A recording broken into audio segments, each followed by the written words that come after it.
पिछले एपिसोड में हमने देखा था कि वांग को उस गांव में रहते हुए करीब 6 से 7 साल गुजर चुके थे। इतने टाइम वहां पर गुजारने के बाद वांग को अच्छा महसूस करने लग गया था कि हाँ, अब मुझे लग रहा है कि मैं बिल्कुल एक नॉर्मल इंसान बन चुका हूँ। यहाँ पर आसपास के लोग मुझे कितना ज्यादा रिस्पेक्ट करते हैं। इस तरह की जिंदगी उसने पहले कभी नहीं गुजारी थी, तो इसलिए इस तरह से टाइम गुजार कर उसे बहुत ही ज्यादा अच्छा लग रहा था। आसपास के लोगों से वो बहुत ही ज्यादा घुल मिल गया होता है और आसपास के लोग भी उसे बहुत अच्छे से जानने लग गए थे। जिसकी भी वांग को लगता वो उसकी मदद भी कर देता था, क्योंकि वांग बहुत ही अच्छे दिल का इंसान है। तो इसके बाद यहाँ से ये एपिसोड शुरू होता है। तो इस एपिसोड की शुरुआत में वांग जैसे ही रेस्टोरेंट में आया था, वहाँ पर वही ओल्ड मैन आ जाता है जो कि उसके बाजू वाली टेबल पे ही आकर बैठ चुका था। ओल्ड मैन को याद आता है कि अरे, इस बंदे को तो मैंने पहले कभी देखा है, बहुत टाइम पहले मैंने इसे एक बार बेवकूफ बनाया था ना। ये कहते हुए कि मुझे पता है ट्रांसफॉर्मेशन ऑफ गॉड लेवल पे कैसे रीच किया जाता है। शायद मुझे लगता है कि ये वही बंदा है। वांग अभी वहाँ पर ओल्ड मैन पे गुस्सा नहीं करता उसे, बल्कि वो वाइन ऑफर करते हुए कहता है कि अरे, करीब 7 साल गुजर चुके हैं, 7 सालों बाद मैंने तुम्हें देखा, आखिर 7 सालों से तुम थे कहाँ पर। ओल्ड मैन तो वांग की कोई बातें सुनता नहीं, बल्कि अपनी पावर का इस्तेमाल करते हुए वांग को अच्छे से देख रहा होता है। उसे देखने के बाद वो उसे कहता है, अरे यार, तुमने अपना सारा इविल ऑरा खत्म कर दिया, तुम तो बिल्कुल एक नॉर्मल इंसान के जैसा बन चुके हो। यकीन नहीं होता कि तुमने खुद को पूरी तरह से बदल लिया। ओल्ड मैन वांग से कहता, तुम्हें मैं एक बात बिल्कुल सच सच बताऊं, मैंने अपनी लाइफ में ना कम से कम हजारों ट्रांसफॉर्मेशन ऑफ गॉड लेवल के बंदों को देखा है और उनसे मिला भी हूँ, लेकिन आज तक कि मुझे ऐसा नहीं लगता कि कोई भी बंदा तुम्हारे जितना टैलेंटेड होगा जो इतनी कम उम्र में ही इतना सब कुछ अचीव कर ले और बस 6 से 7 साल के टाइम में खुद को पूरी तरह से मॉडल इंसान में बदल ले। यार, तुमने ऐसा कैसे करके दिखाया, मुझे तो यकीन ही नहीं हो रहा। तुम्हारी बॉडी, तुम्हारी सब कुछ बिल्कुल नॉर्मल इंसान की तरह बदल चुकी है, यहाँ तक कि तुम्हारी स्पिरिट जो है वो भी एक नॉर्मल इंसान की तरह हो चुकी है। बहुत ही बढ़िया बात है ये तो, क्योंकि मॉडल बनना ट्रांसफॉर्मेशन ऑफ गॉड लेवल को रीच करने का सबसे पहला स्टेप होता है। तुम्हें याद है मैंने तुम्हें बताया था कि आर्टिस्टिक कंसेप्शन बनाने के बाद ट्रांसफॉर्मेशन ऑफ गॉड लेवल पे रीच किया जाता है। तो मैं यहाँ पर तुम्हें गारंटी दे सकता हूँ कि अगर तुमने आर्टिस्टिक कंसेप्शन बनाना सीख लिया तो बहुत ही जल्द तुम ट्रांसफॉर्मेशन ऑफ गॉड लेवल को रीच कर जाओगे, ये मेरी गारंटी है तुम्हें। वांग कहता है, देखो यार, तुम फिर से ना यहाँ पर आर्टिस्टिक कंसेप्शन के बारे में बातें मत शुरू कर देना, मुझे पहले भी नहीं पता था कि ये क्या होता है और अभी भी मैं नहीं जानता हूँ। और मैं फिर से वहाँ पर वांग को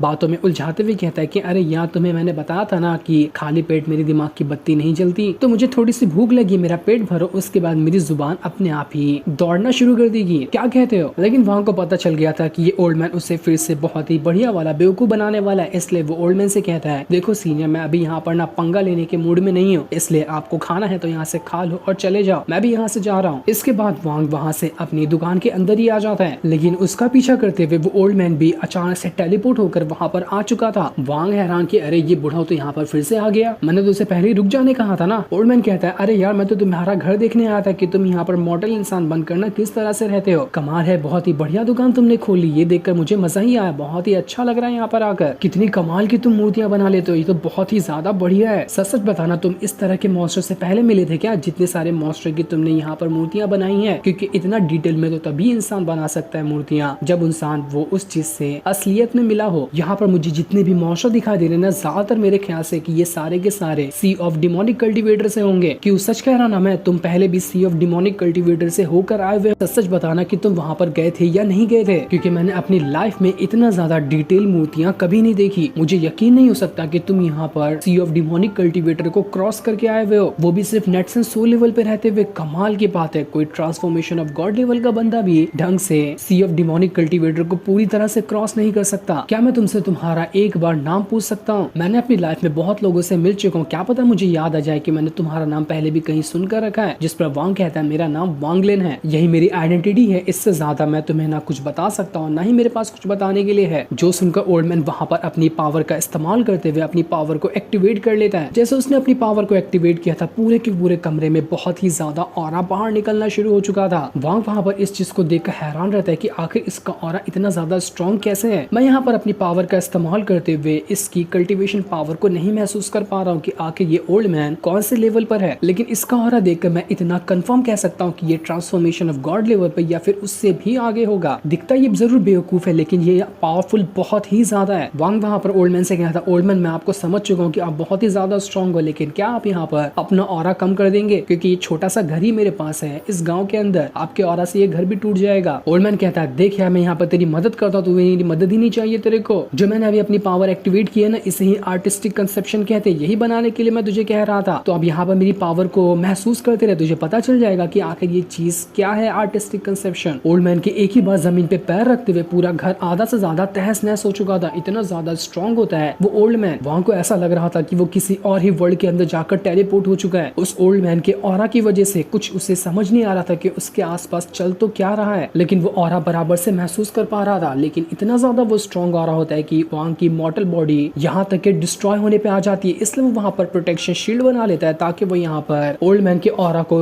रोक सके, जिस वजह से उसकी मॉर्टल बॉडी बच जाएगी। लेकिन फिर भी कोई फायदा नहीं हो रहा था। वांग का कितना भी प्रोटेक्शन ओल्ड मैन के ऑरा को वहां पर रोक ही नहीं पाता। इतना खतरनाक ऑरा था ओल्ड मैन के अंदर। ओल्ड मैन वहां पर कहता है, देखा मैंने यहाँ पर आर्टिस्टिक कंसेप्शन बनाया है, यानी कि मैं ट्रांसफॉर्मेशन ऑफ गॉड लेवल को ब्रेक थ्रू कर चुका हूँ। लेकिन तुमने इसे ब्रेक थ्रू नहीं किया, इस वजह से तुम्हारी बॉडी इस पावर को हैंडल ही नहीं कर पा रही। उम्मीद है कि तुम्हें पता चल गया होगा कि आर्टिस्टिक कंसेप्शन क्या होता है और ये कितना ज्यादा स्ट्रॉन्ग होता है। वांग ये देखकर बिल्कुल ही हैरान रह चुका था कि क्या इस चीज का नाम है आर्टिस्टिक कंसेप्शन। इतना खतरनाक ऑरा का प्रेशर मैंने अपनी लाइफ में कभी महसूस नहीं किया था, जितना स्ट्रॉन्ग ऑरा का प्रेशर मैंने अभी यहाँ पर महसूस किया है। लेकिन वहां पर ओल्ड मैन से क्या होता है कि ओल्ड मैन, मैं आपको एक बात बताऊं, मैं इससे पहले भी ना ट्रांसफॉर्मेशन ऑफ गॉड लेवल के बंदों से मिल चुका हूँ, लेकिन मैंने उनके अंदर इस तरह का आर्टिस्टिक कंसेप्शन बिल्कुल भी नहीं देखा था। वो लोग तो इसे बना भी नहीं पाते। तब ओल्ड मैन कहता है, अरे यार मैंने तुम्हें एक चीज बताना तो भूल ही गया। देखो बाकी के जो लोग जो ट्रांसफॉर्मेशन ऑफ गॉड लेवल को रीच करते हैं ना, वो लोग मैजिकल तरीका निकालते हैं उसे ब्रेक थ्रू करने का। इस आर्टिस्टिक कंसेप्शन को बनाना बहुत ही ज्यादा मुश्किल काम है। अच्छे से अच्छा कल्टीवेटर भी इसे नहीं सीख सकता। तो इसलिए नॉर्मल कल्टीवेटर, जिन लोगों को तुमने देखा होगा कि वो लोग ट्रांसफॉर्मेशन ऑफ गॉड लेवल को रीच कर चुके हैं, तो उनकी पावर पूरी असल तरह से ट्रांसफॉर्मेशन ऑफ गॉड लेवल की नहीं होती है। अगर तुम यहाँ पर ट्रांसफॉर्मेशन ऑफ गॉड लेवल को रीच कर जाओ और तुम्हारे पास आर्टिस्टिक कंसेप्शन हो, तो तुम अकेले बहुत ही ज्यादा ट्रांसफॉर्मेशन ऑफ गॉड लेवल के बंदों को हरा दोगे जिनके पास आर्टिस्टिक कंसेप्शन नहीं होगा। जब मैंने तुम्हें पहली बार देखा ना, तो मैं तुम्हारा टैलेंट देखकर समझ गया था। इसलिए मैं तुम्हें आर्टिस्टिक कंसेप्शन के बारे में बता रहा हूँ, ताकि तुम जब भी ट्रांसफॉर्मेशन ऑफ गॉड लेवल को रीच करो ना, तो वो बिल्कुल प्रॉपर तरीके का हो, ना कि थोड़ा आगे पीछे का हो। इसलिए मैंने तुम्हें आर्टिस्टिक कंसेप्शन के बारे में सबसे पहले बताया, क्योंकि यही होगा जो ट्रांसफॉर्मेशन ऑफ गॉड लेवल की मेन जड़ बनेगा। तो क्या कहते हो, मैं यहाँ पर तुम्हें सिखाऊं कि आर्टिस्टिक कंसेप्शन कैसे बनाते हैं? वहां कहता है, हाँ हाँ क्यों नहीं, आप मुझे बताओ ना, लेकिन आप मुझे फोकट में तो नहीं बताने वाले। इसके बदले आपकी कोई ना कोई तो डिमांड होगी, तो मैं आपकी डिमांड क्या सुन सकता हूँ? इसलिए ओल्ड मैन वहाँ पर जितनी भी मूर्तियां होती है उन सभी को देखना शुरू कर देता है। वांग कहता है, आपको यहाँ पर पूरी दुकान के अंदर जितनी भी मूर्ति दिखाई दे रही है आप सब ले सकते हो, बस आप मुझे ट्रांसफॉर्मेशन ऑफ गॉड लेवल पे रीच करवा दो। लेकिन ओल्ड मैन कहता है, नहीं नहीं, मुझे ऐसी कमजोर मूर्तियां नहीं चाहिए। तुम्हें दिख रहा है ना, ये सारी मूर्तियां उतनी ज्यादा स्ट्रॉन्ग नहीं है जितना कि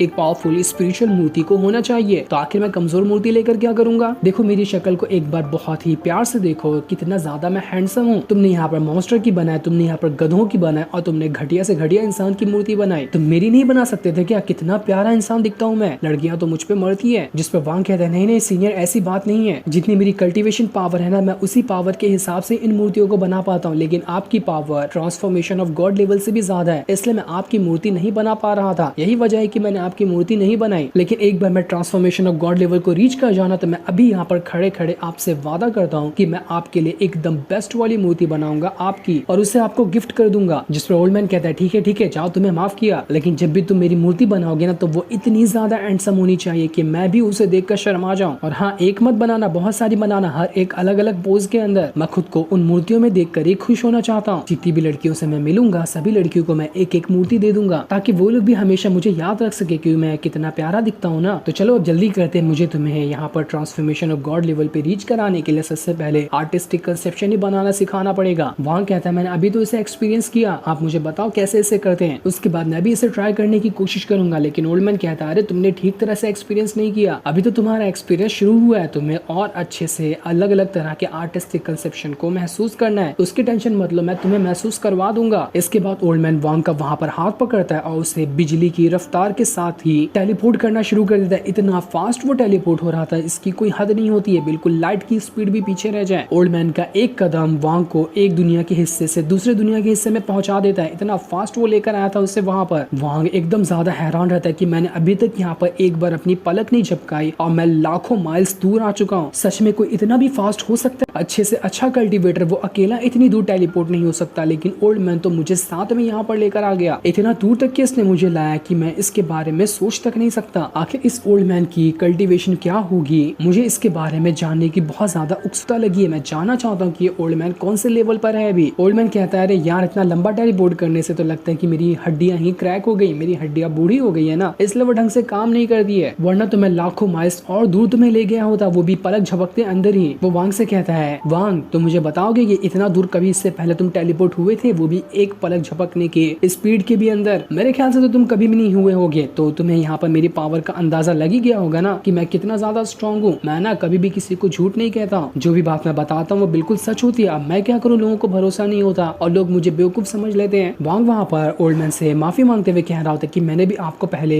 गलत ही समझा था कि आपने मुझे बेवकूफ बनाया, लेकिन आज यहाँ पर मैं जान चुका हूँ कि आप कोई नॉर्मल इंसान बिल्कुल भी नहीं है, आपके पास बहुत ही ज्यादा पावर है। इस वजह से मैं आपसे यहाँ पर सॉरी भी कहता हूँ, जो भी बातें मैंने पहले आपके बारे में कही थी। जिस पर ओल्ड मैन कहता है, ठीक है माफ किया तुम्हें। तुम सामने देख रहे हो ना, इस सेट का नाम है बायून सेक्ट, ये बहुत ही ज्यादा स्ट्रॉन्ग सेक्ट माना जाता है। आ जाओ थोड़ा इस सेट के अंदर ना खलबली मचाते हैं। वहाँ कहता है, यहाँ पर बिला वजह पंगा लेने से क्या ही फायदा, हम यहाँ से सीधा सीधा भी तो आगे जा सकते हैं ना, शांति से जाने में ही ज्यादा अच्छा होगा। जो सुनकर ओल्ड मैन जो होता है एक खुद भी सामुराई वाली हैट पहनता है और वांग को भी एक हैट देते हुए कहता है कि लो और इसे पहन लो, ये तुम्हारी कल्टीवेशन पावर हाइड करने में मदद करेगा और तुम्हारी पहचान भी छुपा कर रखेगा, इस वजह से जल्दी तुम्हें कोई पहचान नहीं पाएगा। ये मेरे स्पिरिचुअल बैग के अंदर ना बहुत सालों से पड़ा हुआ था, तो सोचा कि इसका आज इस्तेमाल कर लिया जाए, तो इसलिए मैंने ये तुम्हें दे दिया टोपी, तो फटाफट से इसे पहन लो। वांग वहाँ पर अपनी पावर का इस्तेमाल करते हुए ओल्ड मैन को चेक करने की कोशिश करता है, लेकिन जैसे ही ओल्ड मैन ने वो टोपी पहनी थी, कोई भी उसे पहचान ही नहीं सकता कि यहाँ पर ओल्ड मैन बैठा हुआ है। वो टोपी वहाँ पर इंसान की कल्टीवेशन पावर भी छुपाती है और इंसान का चेहरा तक की छुपा देती है, इसलिए कोई भी इंसान को जल्दी पहचान नहीं सकता। इसलिए वांग भी वहाँ पर उस सामुराई वाली हैट को पहन लेता है, जिसे पहनकर तो वो बहुत ही ज्यादा सुंदर लग रहा था और उसे पहनते साथ ही उसका भी चेहरा ब्लर हो गया होता है, क्योंकि अब कोई भी उसे पहचान ही नहीं पाएगा। इसके बाद ओल्ड मैन जो होता है वो वहाँ पर अपनी पावर का इस्तेमाल करते हुए किसी स्पिरिचुअल वॉरियर को बाहर निकाल लेता है, जो वॉरियर वहाँ पर काफी ज्यादा बड़ा और बहुत ही ज्यादा स्ट्रॉन्ग लग रहा था। वो वॉरियर जैसे ही बाहर निकल कर आता है, अपनी पावर का इस्तेमाल करते हुए उसने एक बहुत ही ज्यादा स्ट्रॉन्ग भाले को भी बाहर निकाल लिया था, और साथ ही वो वॉरियर इतना बड़ा होता है कि उसके सामने जो बायून सेक्ट था वो भी एकदम छोटा सा लग रहा होता है। इतना बड़ा और इतना ज्यादा स्ट्रॉन्ग वो वॉरियर वहाँ पर लग रहा था। वहाँ को समझ नहीं आता कि आखिर इस ओल्ड मैन ने यहाँ पर इस वॉरियर को क्यों निकाला, आखिर ये वॉरियर इस ओल्ड मैन का ही पेट है क्या, पर आखिर इसे यहाँ पर निकालने का अभी कारण क्या हो सकता है। ओल्ड मैन जो होता है अपने वॉरियर से कहता है, ए मेरे वॉरियर जा और सामने जो बायून सेक्ट है ना, इसके ऊपर हमला करते हुए इसकी पूरी की पूरी प्रोटेक्शन शील्ड को तहस नहस कर दे। मैं बायून सेक्ट में थोड़ी सी खलबली पहुंचाना चाहता हूँ। इसलिए वो जो वॉरियर होता है अपनी पावर का इस्तेमाल करते हुए बायून सेक्ट का जो प्रोटेक्शन शील्ड बना हुआ था उसी के ऊपर अपने भाले से अटैक कर देता है। ये अटैक इतना ज्यादा स्ट्रॉन्ग और खतरनाक था कि उसकी अटैक की वजह से ही वहाँ पर बायून सेक्ट का प्रोटेक्शन शील्ड पूरी तरह से चकनाचूर हो चुका था। वांग कहते हैं, अरे यार ये वॉरियर तो फंसाएगा, यहाँ पर अगर ये प्रोटेक्शन शील्ड उठाना तो पूरा का पूरा बायून सेक्ट उठ के बाहर आ जाएगा, ताकि ये लोग यहाँ पर हमारी जान ले सके। हम यहाँ पर लगता है कि फंसने वाले हैं, इस ओल्ड मैन ने लगता है मुझे फंसा दिया। जैसे ही प्रोटेक्शन शील्ड वहाँ पर टूटा था, बायून सेक्ट के अंदर से एक बहुत ही ज्यादा स्ट्रॉन्ग अटैक बाहर निकल कर आता है, ताकि वो अटैक वांग और ओल्ड मैन पे लग सके। लेकिन ओल्ड मैन ने अपनी पावर का इस्तेमाल करते हुए उस अटैक को डिस्ट्रॉय कर दिया था। इस वजह से उसे और वांग को वहाँ पर कुछ भी नहीं होता। वो दोनों इस अटैक से यहाँ पर बच चुके थे, लेकिन ये वाला जो अटैक था वहाँ पर उस वॉरियर को लग गया होता है, जिस वजह से वो वॉरियर धीरे धीरे करते हुए वहाँ पर गायब होना शुरू हो जाता है। ओल्ड मैन हैरान था कि ये क्या हो रहा है, मेरा वॉरियर कैसे गायब होने लग गया। वो अपने वॉरियर से कहता है, अबे मैं तुझे कितना सारा खाना खिलाता हूँ, इतनी सारी स्पिरिचुअल चीजें देता हूँ, लेकिन फिर भी तू इतनी जल्दी कैसे गायब हो रहा है, खड़ा रहे यहाँ पर वरना मैं तुझे बहुत मारूंगा। फिर भी वो जो वॉरियर था वहाँ पर पूरी तरह से गायब हो जाता है। उसके गायब होने के बाद बायून सेक्ट के अंदर से आवाज आती है कि आखिर किसके अंदर इतना ज्यादा जिगरा आ गया, जिसने हमारे बायून सेक्ट से पंगा लेने की कोशिश की और हमारे यहाँ के प्रोटेक्शन फॉर्मेशन को भी तोड़ दिया। पूरा का पूरा बायून सेक्ट अब पूरे गुस्से के साथ बाहर निकल कर आ चुका था, ताकि जिसने भी ये कांड किया है उसकी जान ले सके। वहाँ का ओल्ड मैन अकेले थे और उनके आसपास कम से कम हजारों की तादाद में लोगों ने उन्हें घेर लिया हुआ था। वहाँ की देखकर हालत खराब हो जाती कि अरे यार बिला वजह ओल्ड मैन ने इतना बड़ा पंगा यहाँ पर खड़ा कर दिया, अब तो यहाँ पर पूरा सेट उठकर आ चुका है हमें मारने के लिए। यहाँ पर जितने भी लोग खड़े हैं ना, मैं इनका स्पिरिचुअल ऑरा देखकर ये महसूस कर सकता हूँ कि यहाँ पर 30 से ज्यादा ऐसे लोग हैं जो कि नेटसन सोल लेवल के ऊपर हैं। अब इतने सारे नेटसन सोल लेवल के कल्टीवेटर से मुकाबला करना थोड़ी ना यहाँ पर आसान होने वाला है। उसी के साथ साथ यहाँ पर जितने भी मास्टर है उनके ऑरा के हिसाब से मुझे लग रहा है कि ये सारे के सारे ट्रांसफॉर्मेशन ऑफ गॉड लेवल पे पहुंच चुके हैं। इतने ज्यादा स्ट्रॉन्ग लोग हैं यहाँ पर। 5 पावरफुल मास्टर जो थे वो वहाँ पर आकर देखने की कोशिश करते हैं कि आखिर यहाँ पर किसने हमारे बायून सेक्ट के प्रोटेक्शन शील्ड को तोड़ दिया। वो लोग ओल्ड मैन और वांग से कह रहे थे कि आखिर तुम लोगों ने यहाँ पर बिना किसी मकसद के हमारे बायून सेक्ट का प्रोटेक्शन शील्ड तोड़ा क्यों, इसके पीछे आखिर तुम्हारा मकसद क्या था, हमें साफ साफ बताओ। अगर तुमने बराबर सही तरह से मकसद नहीं बताया तो आज तुम दोनों यहाँ से जिंदा वापस नहीं जा पाओगे, हम तुम्हें यहाँ पर मार डालेंगे। जिस पर ओल्ड मैन कह रहा था, अरे रे मुझे यहाँ पर कुछ मत करना, मैं तो बस एक छोटा सा चेला हूँ इस बंदे का, इसी ने मुझे हायर किया था यहाँ पर और उसके कहने भी मैंने यहाँ पर तुम्हारे सेट का प्रोटेक्शन शील्ड तोड़ा है, तो तुम्हें तुम्हें पकड़ना है ना तो इसे पकड़ो, मेरी इसमें कोई गलती नहीं है। वांग सोच रहा होता है गई भैंस पानी में, ये बुढ़ऊ ने तो मुझे यहाँ पर बहुत ही बुरी तरीके से फंसा दिया। अब मैं यहाँ पर अकेला पूरे के पूरे सेट का मुकाबला कैसे करूंगा? मुझे इस ओल्ड मैन पे भरोसा करना ही नहीं चाहिए था, बहुत बड़ी गलती हो गई मुझसे। पूरा का पूरा बाजू सेट अब वहाँ पर वांग की तरफ ही बढ़ना शुरू कर देता है ताकि यहाँ पर वांग की जान ले सके। सभी मास्टर ने अपनी पावर को एक्टिवेट कर लिया था और अपनी पावर को एक्टिवेट करते हुए वो वांग के ऊपर अटैक कर देते हैं। लेकिन यहाँ पर वांग को उसके अटैक से चोट लगेगी या फिर वांग इन सभी का बैंड बजा देगा, ये अभी हमें नहीं बताया जाता। जो सीन दिखाते ही ये एपिसोड यहीं पर एंड हो जाता है। थैंक्स।